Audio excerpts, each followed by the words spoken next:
Assalamualaikum warahmatullahi wabarakatuh. Perkenalkan, nama saya Siti Maisaro dari kelas 12 IPA 3 Madrasah Aliyah Negeri 2 Gresik. Di sini saya akan menjelaskan materi tentang Al-Qawaidul Khamsah. Al-Qawaidul Khamsah adalah kaidah-kaidah tentang aturan dan prinsip yang termaktub pada kaidah asasi. Terdiri dari 5 kaidah, yaitu kaidah yang berkaitan dengan niat, kaidah yang berkaitan dengan keyakinan, kaidah yang berkaitan dengan kondisi membahayakan, kaidah yang berkaitan dengan kondisi menyulitkan, dan kaidah yang berkaitan dengan adat kebiasaan. 1. Kaidah yang berkaitan dengan niat.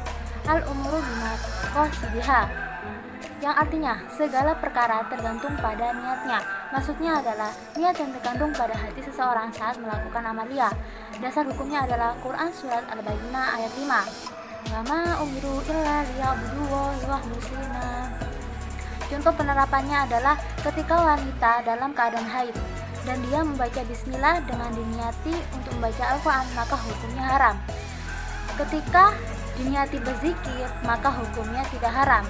Dan ketika diniati berzikir dan membaca Al-Quran, maka niatnya haram. Dan tidak diniati apapun, maka hukumnya juga haram. 2. Kaidah yang berkaitan dengan keyakinan. Al-yakinu la yuzalu bisyaki. Artinya, keyakinan itu tidak dapat dihilangkan dengan keraguan.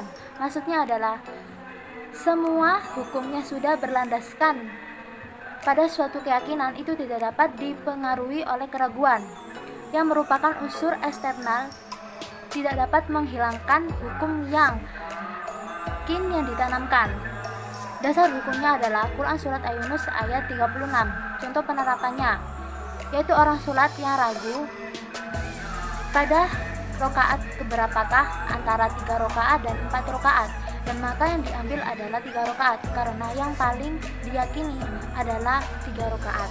3. Kaidah yang berkaitan dengan kondisi yang menyulitkan. Al-misyaqqatu tajlisu taisiru. Artinya, kesulitan mendatangkan kemudahan. Maksudnya adalah adanya jalan keluar di setiap hal yang terjadi sesuai pada tingkatan kaidah yang dipahami. Dasar hukumnya adalah Quran Surat Al-Baqarah ayat 185. Contoh penerapannya adalah seseorang yang dalam perjalanan jauh boleh mengqashar sholatnya. Seseorang yang dalam keadaan terpaksa karena dalam bahaya. Seseorang yang lupa jika ia makan pada waktu puasa, maka diperbolehkan untuk meneruskan. 4. Kaidah yang berkaitan dengan kondisi membahayakan. Ad-dararul, artinya kemudaratan harus dihilangkan. Maksudnya adalah sebuah keburukan yang seharusnya dibuang dan dijauhkan. Dasar hukumnya adalah Quran Surat Al-A'raf ayat 55.